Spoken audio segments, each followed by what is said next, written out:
Good afternoon and welcome to this week's issue of Print21, the weekly TV news bulletin from print21.com.au. My name is Wayne Robinson. Print21 this week sponsored by Foxhill, trade supplier of labels, stickers and point of sale items. News this week is led by Victoria, which has just come out of lockdown, which is great news for the state and hopefully good news for printers. While printers have been able to manufacture during the strict lockdown that's been in place now since July, large swathes of their customer base have not. Retail, travel, tourism, hospitality, sport, entertainment, there's been no action there. So let's hope that now the state is out of lockdown, the presses will be rolling again with work for those sectors. Focus now switches to state borders around the country, many of which are still closed, particularly to New South Wales and to Victoria, the economic powerhouses. State leaders, particularly in Queensland, West Australia, accused of political opportunism. Fear drives votes. The pressure is now on those leaders to open up the states, open up the borders. Print has not suffered so much in itself in printing, but supplies and services have struggled sometimes because suppliers have struggled to get their installation and service experts over state lines, and that situation needs to be rectified. Biggest deal of the week signed in the printing industry was between IVE, the giant marketing communications group, and ACM, Australian Community Media, the regional newspaper media empire. The two signed a $100 million 5-year deal, $20 million a year, which will see IVE print some of the ACM publications. IVE doesn't have a cold set press, so the newspapers, cold set newspapers printed by ACM will continue to be printed by them, or more likely by others. But it's a great deal and shows the value of thinking outside the box. A brand new customer for IVE and ACM for them to outsource the print.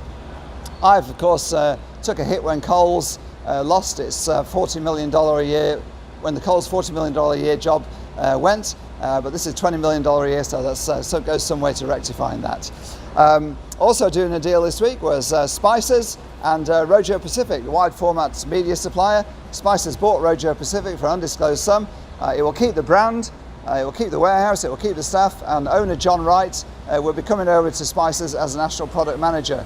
David Martin, CEO at Spices, tells me they've been tracking Rojo for some time and welcome on the expertise, the knowledge and the product range of the company. Back out in Western Australia, Jason Sign Makers, one of the biggest sign companies there, fast expanding, has this week bought ADEI, one of the digital sign companies. Congratulations to John Mancini and the team out there. Australia Post and Christine Holgate, as CEO, don't have many friends in the printing industry, thanks to its policy of halving services and doubling prices on letters and mails, and Holgate may not be there for much longer. She, as you probably all know, aware, is involved in a stowage over $20,000 worth of luxury watches. Regional post offices love her, but the printing industry doesn't love her because of the strategy. Whoever her successor is, well, it's likely to be a continuation of the strategy unless the government tells Australia Post to return to its service roots rather than chasing the highest dollar. Finally this week, in the world of exhibitions, Drupa has launched its digital preview, which is running from now for the rest of the year to highlight and promote the show. Drupa is, Germany, France, Ireland, England, these countries in Europe are currently in the midst of major second wave, lockdowns all over the place. So Drupa is hoping the show will still go ahead. In the words of Drupa itself, it's on until it's not on.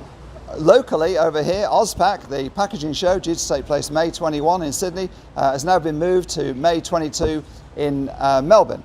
The cycle will now switch to the even years, and the show will take place then. The exhibitors took the view that even 7 months, 8 months out, it was a sensible and wise move to, in the current uncertainty, to move it over there, even though 70% of the floor space was sold.